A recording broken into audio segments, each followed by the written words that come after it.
항법입니다. 항법. 모든 시계, 어떠한 경우에 동일하게 적용되는 항법, 그 다음에 시계 내 눈으로 볼 수 있을 때 항법, 제한된 시계 내에서의 항법 이렇게 들어간다라는 거죠. 모든 시계 내에 있을 때 항법은 공통점이 뭡니까? 적절한 주의 경계, 항상 적절한 경계, 그리고 주의를 요할 경우는 항상 어떻게? 안전한 속력, 그리고 위험에서부터 완전히 벗어날 때까지 어떻게? 주의 경계, 그리고 안전 운항을 하기 위한 변침은 충분히 어떻게 한다? 크게 하고 시간적 여유를 둬야 된다라는 공통점. 그죠? 그리고 눈으로 보일 때는, 눈으로 보일 때도 마찬가지라는 겁니다. 눈을 안 보일 때는 더 조심해야 된다는 거죠. 자, 첫 번째는 모든 시계 내 항법, 경계해줘야 된다는 거죠. 즉, 주의 상황이나 충돌할 위험성을 충분히 파악할 수 있도록 시각, 청각, 상황에 이용될 수 있는 모든 수단을 이용해서 항상 적절한 경계를 행해야 된다. 그 다음에 안전한 속력. 이때 안전한 속력이라는 거는 위험이 있다, 도사리고 있다. 그럼 어찌해야 됩니까? 안전 속력은 멈출 수 있는, 그죠? 간혹 선박 같은 경우 충돌 피하기 위해서 후진도 합니다. 후진 정말 싫어하거든요, 여러분. 선박들은 전진하려는 힘으로 앞으로 나가기 때문에 후진하기 선박 참 힘들어요. 아시잖아요, 그죠? 그러면 이제 껐다가, 근데 항만국 통제할 때 그 시험합니다. 엔진 끄고 후진 되는지 안 돼. 그것도 다 하거든요. 하여튼 이렇게 속력이 들어간다. 그 다음에 충돌 위험 있는 경우에 된다. 모든 수단을 활용한다. 레이더를 설치한 선박 같은 경우에는 장거리 주사, 그 다음 탄지대 물체의 작동, 체계적인 관측을 한다. 근데 요 문구 있잖아요. 충돌 위험에 관련된 요 부분들이 다 조문으로 나와요. 시험 문제에서. 지금 최근 문제에는 없었지만은 요것들이 다 부분별로 어떻게 문제화 됐던 부분이라는 거. 그리고 레이더 정보나 불충분한 정보에 의존해서 위험 여부를 판단해서는 안 된다. 아까 우리 첫 번째 말했어요. 수단, 동원할 수 있는 모든 수단으로 인해서 정보를 활용해야 되죠. 레이더만 의지하면 됩니까? 안 됩니까? 안 된다라는 겁니다. 그리고 접근하여 오는 다른 선박의 나침방위가 뚜렷한 변화가 일어나지 않으면 하면 뭐가 있다고? 충돌 위험이 있다고 봐야 되는 거죠. 근데 사고는 어찌 나냐면 눈앞 코앞에 올 때까지 가만히 있어요, 둘 다. 그다음 어떻게? 충돌 직전에. 그렇죠. 앞으로 이제 또 우회전해야 되는데 좌회전해가 뒤받고 이랍니다. 그래가지고 그 해나 심판 들어가면 사고 보면 그런 게 많아요. 계속 규율을 경계하고 그러면 서로 어떻게 합니까? 가겠지. 피해 가겠지. 그죠. 계속. 그게 문제가 되는 거예요. 간다고. 근데 그렇게 해서는 안 된다라는 겁니다. 그리고 변침을 하기도 해요. 근데 소폭으로 변침해서 부딪히는 경우도 있다라는 거죠. 이게 조류의 영향 이런 것도 있기 때문에. 하여튼 이렇게 해야 된다. 그리고 보면 뚜렷한 변화가 있더라도 거대선이냐. 거대선은 몇 미터? 200m.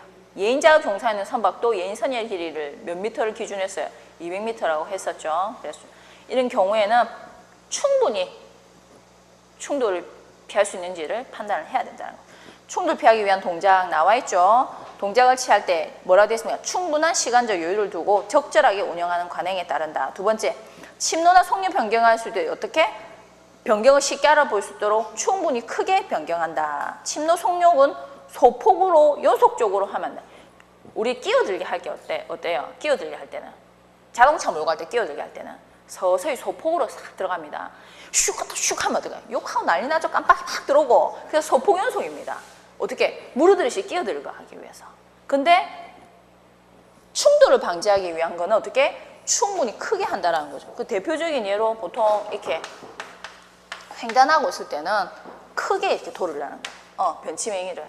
그리고 이제 예각인 경우도 어때요? 이렇게 돌면 안 되죠. 그래서 어떻게? 이렇게 돌아 나가도록. 이거는 이제 이 교과서에는 없는데 이 항법 부분에 가면 이렇게 표시가 되어 있어요. 그리고 둔각인 경우에도 어떻다? 크게 이제 벌어진 경우에도 둔각, 이건 예각인 경우, 둔각 같은 경우에 이렇게 하면 되겠죠. 이러면 피해진다라는 겁니다. 둔각 예각이냐 직각이냐 이렇게 해서 나오는데 어떻게 해야 된다? 충분히 시간적 여유를 두고 크게 해야 된다라는 거죠. 시간이 좀 들더라도 어떻게? 충돌하는 것보다는 피해가 적기 때문에 해야 된다. 그리고 사항할 근데 여기 보면 2항에 보면 침노 속력 소폭 연속적으로 침노를 속력을 소폭 연속적으로 하는 경우가 있습니다. 그렇죠. 방파제 부분에서 입항할 때 그때는 방파제 부분에서 이러오는 선박들이 있죠. 이렇게 들어가는데 그런 경우에는 이 선박의 운항에 방해되지 않도록 소폭연속적으로 이렇게 들어간다는 거죠. 방파제 부근에서의 항법은 예외적으로 인정되는 경우입니다. 그리고 사망 같은 경우 충돌을 피하기 위해서 침로 변경하는 경우 큰 각도로 침로 변경, 다른 선박에 접근하지 않도록 한다. 그리고 충돌 피하는 데는 안전한 거리를 두고 통과할 수 있도록 동작을 취한다. 그리고 어떻게? 완전히 통과할 때까지 주의 깊게 확인한다. 그리고 상황 판단하기 위해서 시간적 여유를 갖고 싶죠. 이런 경우에는 속력을 줄이거나 기관 작동을 정지할 수 있다. 또 뭐도 할 수 있다? 후진할 수 있다는 거죠. 상황 판단을 하기 위해서 후진도 가능하다는 겁니다. 그래서 어떻게 해야 된다? 선박 진행을 완전히 멈춰야 된다는 거죠. 그래서 100% 과실이라는 건 없습니다, 여러분. 우리 육상도 마찬가지죠. 거의 과실 없는 게 뭐예요? 2대8이에요. 2대8 거의 찾기 힘들어요, 요즘은. 전부 다 왜? 들어오는 차든 박는 차든지 간에 어떻게 주의 경계를 해야 되고 판단을 해야 되는 부분인데 배도 마찬가지라 항상 적절한 경계, 시간적 여유를 갖는 것이지. 그래서 요 같은 경우는 어떻게? 완전히 멈춰야 된다는 거죠. 요 규칙에 대한 부분. 그리고 다른 선박의 통항, 안전을 방해해서는 안 되는 선박이 준수를 해야 된다. 그래서 조기의 동작을 지향해야 된다. 자, 그 다음에 좁은 수로에서의 항법. 좁은 수로 같은 경우에는 수로가 좁죠. 그래서 가운데로 운항해야 되는 선박들이 있습니다. 그럼 가운데만 운항하는 선박을 다른 선박이 방해하면 됩니까? 안 됩니까? 안 됩니다. 그래서 기본적으로 이제 그 내용을 담고 있고, 통행은 무슨 통행? 우추 통행입니다. 우추 통행. 우리 얘기했었죠. 그래서 좁은 수로는 우추 통행을 해야 한다. 우추 통행이니까 오른쪽 끝편에서 붙어서 운항을 하라는 거죠. 다만 특별히 지정한 수역이라든지 통항분리제도 수역 같은 경우에는 오른쪽 끝편에서 항행하지 않아도 된다. 이런 부분 두고 있습니다. 그래서 20m 미만의 선박이나 범선 같은 경우에는 다른 선박의 통행을 방해해서는 된다, 안 된다? 누구의? 수로 안쪽에서.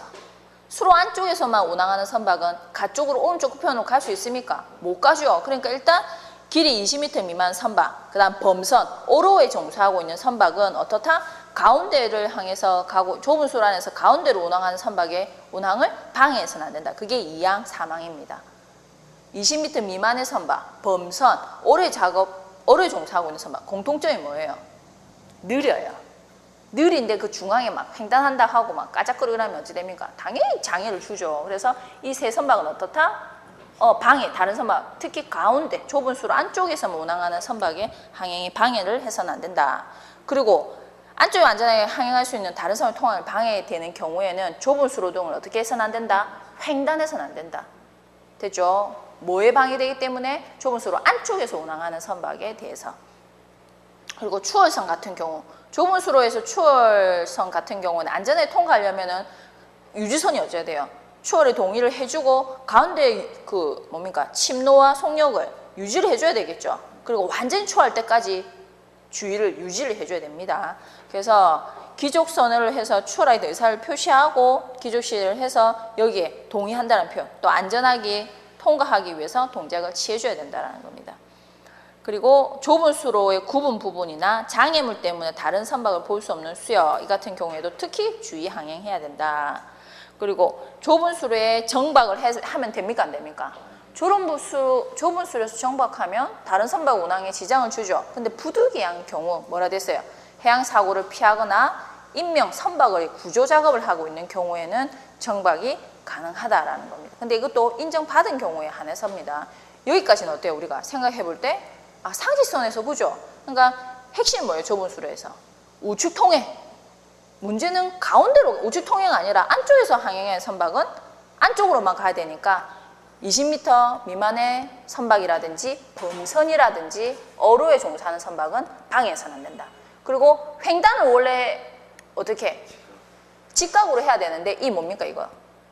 안쪽에서 운항하는 선박의 항행에 방해가 될 때는 횡단해서는 안 된다라는 거. 단서가 붙었죠. 무조건 안 된다는 게 아니라 안쪽에서 항행하는 다른 선박 항행에 방해가 될 경우에는 횡단해서는 안 된다라는 겁니다.